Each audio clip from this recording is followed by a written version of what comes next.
Menelusuri konsep dan urgensi demokrasi yang bersumber dari Pancasila. Apa itu demokrasi? Secara etimologis, demokrasi berasal dari bahasa Yunani, yaitu demos, yang berarti rakyat, dan kratos atau kratein yang berarti pemerintahan atau kekuasaan. Jadi demos kratein atau demos kratos berarti pemerintahan rakyat atau kekuasaan rakyat. Abraham Lincoln, mantan Presiden Amerika Serikat, yang menyatakan bahwa demokrasi adalah suatu pemerintahan dari rakyat, oleh rakyat, dan untuk rakyat.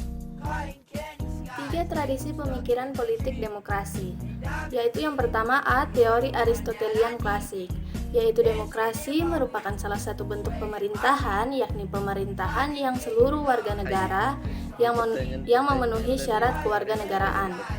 B. Teori abad pertengahan, demokrasi yang pada dasarnya menerapkan atau menempatkan suatu landasan pelaksanaan kekuasaan tertinggi di tangan rakyat. C. Doktrin kontemporer, demokrasi merupakan konsep republik sebagai bentuk pemerintahan rakyat yang murni. Pemikiran tentang demokrasi Indonesia. Demokrasi yang dianut di Indonesia adalah demokrasi yang berdasarkan Pancasila yang masih terus berkembang. Sifat dan ciri-cirinya terdapat berbagai tafsiran dan pandangan.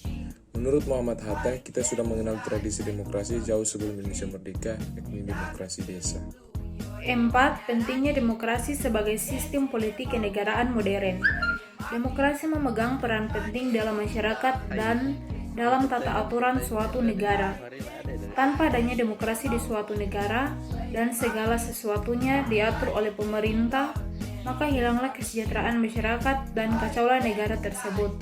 Suatu negara perlu adanya masyarakat yang komplement, mendukung, dan masyarakat perlu terlibat dalam pembangunan suatu negara demi terciptanya kemakmuran dan kesejahteraan negara.